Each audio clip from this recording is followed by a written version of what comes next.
Today we're going to be talking about Dungeons and Dragons and stories and fairies and stuff.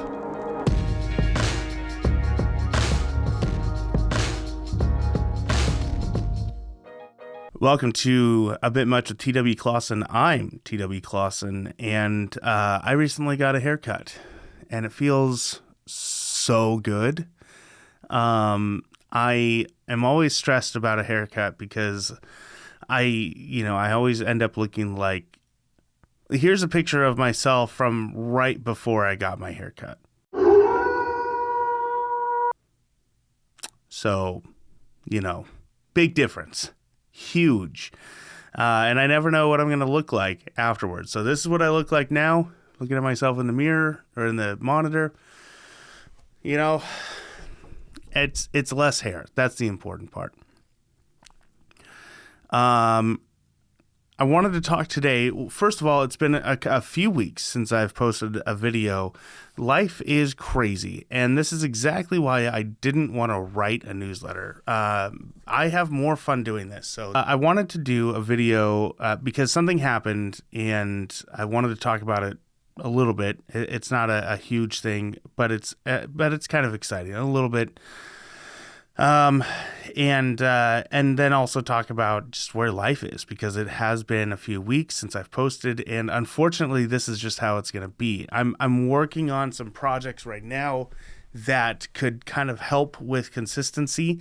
It won't necessarily be a bit much every week or anything, but it could be this plus some other stuff coming out, once a week, so that you guys can get used to me posting every so often.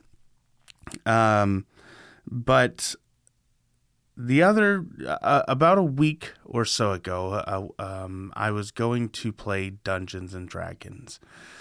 My wife has recruited her brothers to play with us, and in fact, one of my lawful brothers, that's what it is. One of my lawful brothers decided he wanted to run the campaign, so I finally get a chance to just be a player, which is super exciting, and I'm really, really having a good time. So, Alan, if you're watching this, thank you. And we're playing this game. I've decided to play to backseat Cleric of Peace, and that means I'm a cat person. If you play Skyrim, I'm a Khajiit. If you play anything with cat people in it, I'm that cat person. Basically, I'm a furry in the world of Dungeons and Dragons, and it's awesome, and I love it. And I've decided to play a Cleric of Peace because I want to play something that doesn't want to kill everybody. I'm not a fan of murder hobos. I want to have fun with the game and try and find creative ways to get around stuff. That doesn't mean I'm not going to help the group kill things, because ultimately it's survival of the fittest. So it is a lot of fun. What happened to me was a couple of weeks ago, we went to go play our session, and I have to get used to the fact that we play on Monday evenings. We play pretty late into the evening, and we have to figure out my son's babysitting situation, in-laws, babysitters that we pay for, just putting him in a chair next to us so that he absorbs as much D&D as possible before he can talk. That way, when his first words really come out, it's going to be roll for initiative. Which would be great, by the way. Just absolutely amazing. Alistair, if you're watching this in the future, I hope that those are your first words. And if they're not, I'm probably going to tell you that they were, because that's how much of a D&D nerd I am. Anyway, so to cope with the late nights and having to drive about an hour away to go play this game, I drink more coffee at night, at least on Monday nights. And it's not healthy. I don't love it, because Tuesdays I feel like absolute crap.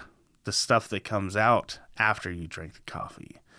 And so I went to go pick up some coffee and also some snacks for the session, which if you're playing Dungeons and Dragons and you're playing live in person, be the person that brings snacks. Everyone loves you. And if you're not the DM, if you're the player, then your DM will love you and will take it easier on you. Almost guaranteed.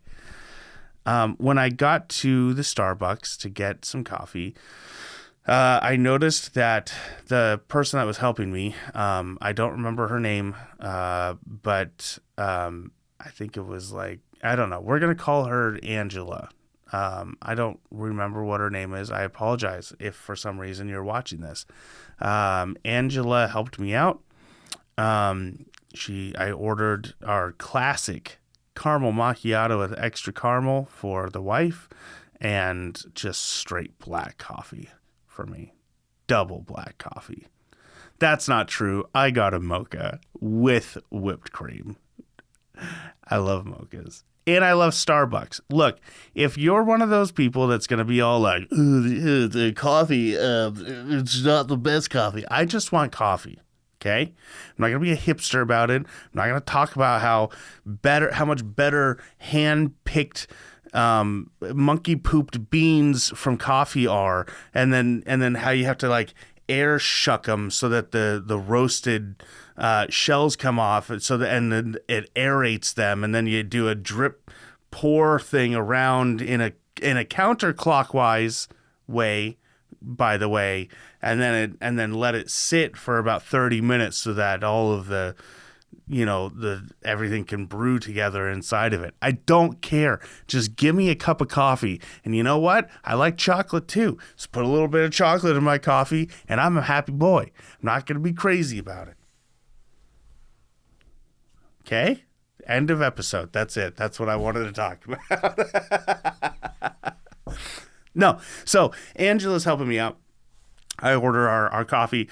I hang out for a minute, and you look around at people, and what I love lately is there's things about people that can tell you about them without you ever having to speak to them, like tattoos and things on their vests and shirts, especially baristas and I don't know what's another term for coffee maker.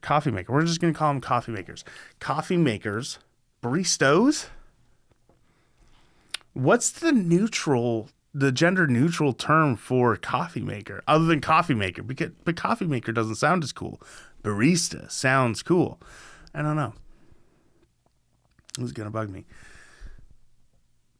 Angela, my coffee maker, was wearing a bunch of pins that represented who she was, and it was great. And I can only safely say that she's a she because she was wearing a pin that said she, her. So it was great. It was awesome, getting to know her without ever having to talk to her. And one of the things I noticed was on her arm right here was a tattoo, and it was like a sword. It was like a super cool little intricate sword. And it was that was it. Just right there, just a sword. And I'm watching this as she's making the coffee. I'm kind of looking at it. I don't recognize it, right? And I'm a huge nerd. So if you have a sword that's like a famous sword, and the words famous swords goes through my head, and I realize just how ridiculous I sound. I get it. But there are famous swords out there, like Gandalf's swords, Legolas' sword, Sting, which is Bilbo and Frodo's sword, the Witcher sword, swords from Game of Thrones, which I haven't even seen, but they've been just lodged into the back of my head because that's how I intake the world, is through nerdy things. Final Fantasy swords, just any and every famous sword. If you have it on you, I can look at it and I don't necessarily know what it's from, but I know that it's a famous sword. She didn't have a famous sword, and it was kind of bugging me because I was like, why would you just get a regular non-famous sword tattooed on you? That's so dumb. It's not dumb. If you want a non-famous, nondescript sword, just get one. And I do feel bad about having that thought, but you know what? I did it, and I've moved on. We can all move on with our life. That's what the saving grace of Jesus Christ comes in, is for when you have inappropriate thoughts about nondescript swords. That's what he died on the cross for. It feels almost sacrilege, but it's true. If it really is a bad thing that you're thinking, he did. I don't want it to. I want it to be clear that I don't want to make fun of Jesus, but there is a part of that is true. So we're gonna let that sit. We're just gonna put that over here and let it just sit over in this area. So she had a nondescript sword on her arm, and I was like, hey, that's a really cool sword. Or I really like your tattoo. Sorry, I didn't say that's a really cool sword because at that moment I was kind of being an ass. I said, I like your sword tattoo. That's what I said. And she said, oh, thank you. It's I got it because of my Dungeons and Dragons character. And then she just left it sitting there. She just threw that out there and just let it live and then moved on with her life.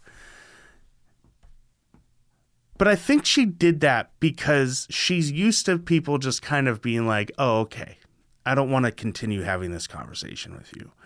I think she just wanted to answer the question and move on because she's used to people not caring about where the sword came from. But I had just learned in that moment that not only was I wrong for thinking that this is a nondescript sword, that this is a very personal sword, and a very personal sword in a way that I connect with. I've never had a character that is so important to me that their sword would be a famous sword. If you've created a character that has a famous sword, I'm jealous of you. And that's an important part of what I'm going to talk about. We're going to just take that, creating important sword characters. We're just going to pin that right up over here. We're just going to let it dangle.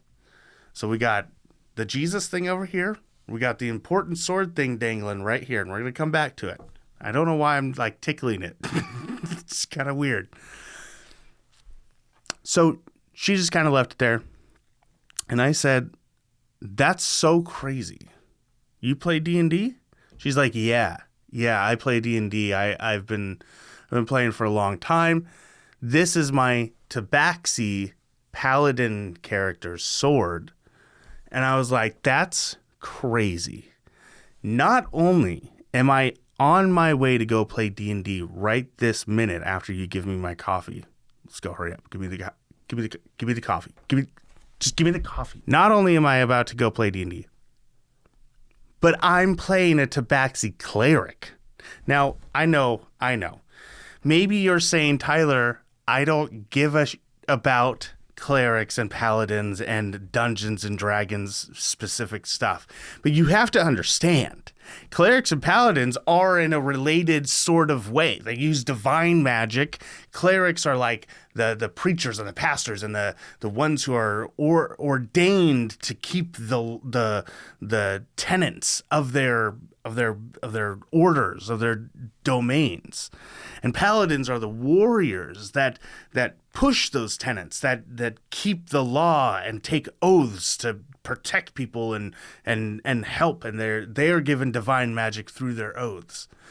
The fact that she's playing a Tabaxi paladin and I'm playing a Tabaxi cleric, it was huge. It was awesome. I mean, to us. So she got really excited, like genuinely really excited. And that got me really excited. And I was really happy that we could have that connection. I mean, literally the tattoo, the me saying the thing, her saying her thing, and me explaining what I'm about to do was a total of maybe one round, 6 seconds, D&D terms. Come on, keep up. And suddenly we were friends, right? Like, we had never met before. We had never spoken before, but we were friends in that moment. And I thought about that for a long time.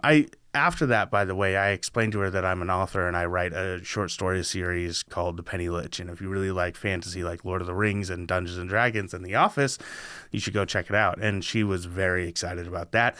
I don't know if you ever went and saw it, Angela. I don't even know if that's your name. What I really liked about that moment is that we didn't know anything about each other except that this thing was important to us. It was important enough to her that she would get a tattoo. It was important enough to me to reach out and say, I am connected to you in this way. I could have very easily been like, yeah, I play D&D, that's cool. And then we move on with our lives. But I got excited because she was so into it. And I think that's why I love writing and why I do what I do, because of that connection. If I can create something that two people can both have their own experiences with, right? They're both living their own lives. They both pick up the Penny Lich or something else that I've written. And at some point one of them is making coffee for the other one. One of them is working at, I don't know, the car wash, and the other one's driving up to the car wash. I don't know. Literally the first thing I could think of. It's dumb. It's dumb. I know, but let's move on. These two people cross paths, and now they can be friends because somehow they have gotten over society telling them that they shouldn't talk to each other. They've gotten over their own nerves. They've gotten through the initial part of getting to know somebody, and they've been able to make a connection, which is the most important part of a relationship, is making a connection. Without that, there's nothing to have. There's no relationship to have. And these things like fantasy and books in general, horror can do it. Video games can do it. These things that we love as nerds are things that give us a connection to other people. And that is what I've always strived for. Back when I was doing t-shirts, when I was thinking I was this great graphic designer making some of the shittiest t-shirts I think I've ever seen now that I look back on it. But I thought this was great.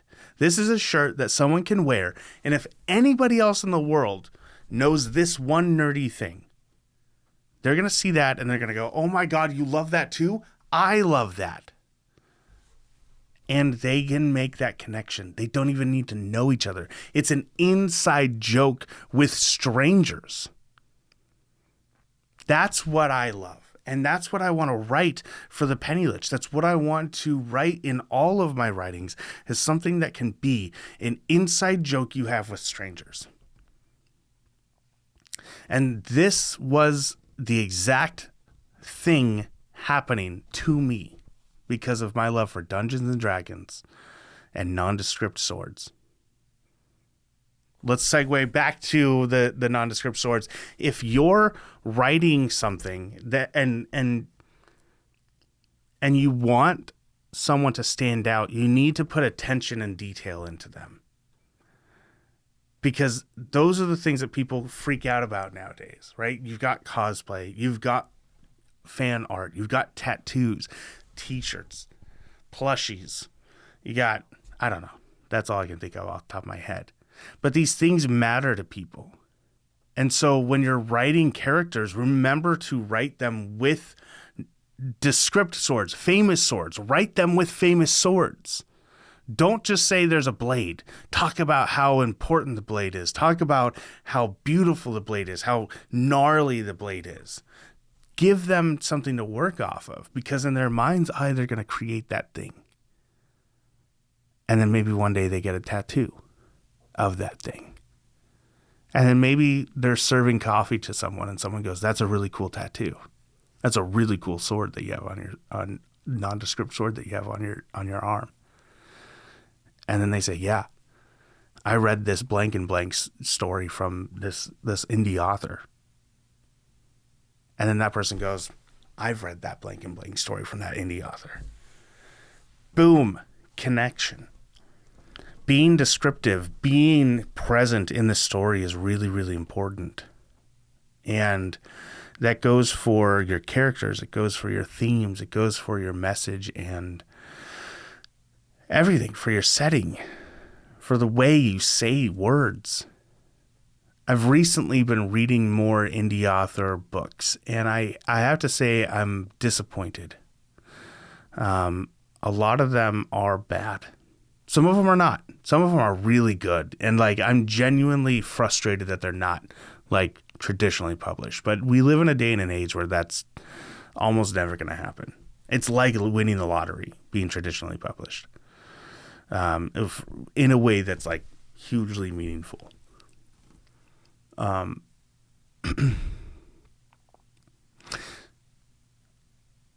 So I'm reading more and more stuff from indie authors, and I have a hard time because there are books that I've started reading that I've been very excited about. And by the end of the first paragraph, I know that this is a bad book. And that's sad. It's sad for a lot of different reasons. First of all, I paid money for that book, and I wasted money on that book. Second of all, that person, either they don't care to get better, or nobody's telling them the truth. And I don't necessarily know them, so I can't necessarily reach out and say, hey, just so you're aware, this was a bad book. I mean, I could, but the weight of it doesn't hold. Maybe it does. Maybe I'm wrong. Maybe I should reach out to them. Maybe I should say something. And I don't know that I'm the person to do that. And I need to just own it and tell the person, the people. But I have been able to read really good stuff. I left a review for someone because I thought I started reading their book and immediately I knew that it was going to be good. And they needed the review. I put my money where my mouth where my money is, my money where my mouth was. I talked about it in one of my last videos about leave a review. It doesn't take much time. And this person, just in the first chapter of their book, was already creating in me thoughts and feelings that I was like, oh, this is good. Maybe I'm the asshole for not reading it all the way through, but I don't have time. I'm a slow reader. I got to take my time reading it, and I'm not going to take my time to leave a review for something I really like already. Speaking of not having time, here's a video of Alistair doing something.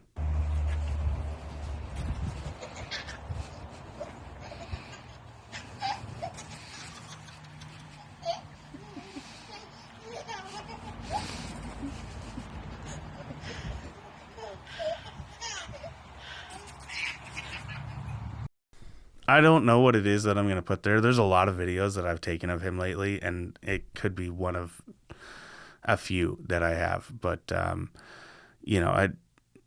love that guy so much. He's just a lot of work. So I've talked a lot about it before. He's recently gotten teeth, which is great. Not for his mom, because he bites her fingers whenever she's feeding him stuff. He is constantly following me around and chasing me, and it's awesome. I love listening to that kid laugh. One of the things growing up, I learned that my laugh was something that people enjoyed. And I've held on to that for a long time. I've always been okay with laughing, even when I'm sad, even when I'm angry. I could be in a heated argument and I can find a way to laugh. And this kid, when he laughs, I get it. I get why my parents loved listening to me laugh. I mean, I don't know if it's the same, but I love listening to my son laugh, and anything I can do to make him laugh. Today, as I was leaving the house, it decided to be summer. 2 days ago, it was winter, and now it's decided to be summer in Oregon. And the flowers have grown up and out, and my wife has some dandelions or daisies or Delilahs or Liliths or something. I don't know, yellow flowers. And as I was leaving the house to come here, he was at the back door with my wife, and he saw me leaning over to sniff him. I did a really big sniff, for him, and he cracked up. He just laughed so hard, and I sat there for 5 minutes sniffing flowers just to make him laugh. And it was just the best, and it was the worst because I had to leave that to come here. Not that I regret being here and talking to you about this, but it's the time that it takes away from him. So you know what? I'm going to stop. I'm going to stop doing this. I'm going to stop recording, and I'm going to go back home. I'm going to go be with my son. So I hope you enjoyed this story. I hope you enjoyed the time that you got with me today. And leave a comment down below. Tell me about your favorite famous blades, your favorite famous sword. Tell me about it. Tell me about tattoos. Let's talk about nerdy stuff. I love it. Find me on social medias. You can go to my website to find everything that I do, twclawson.com.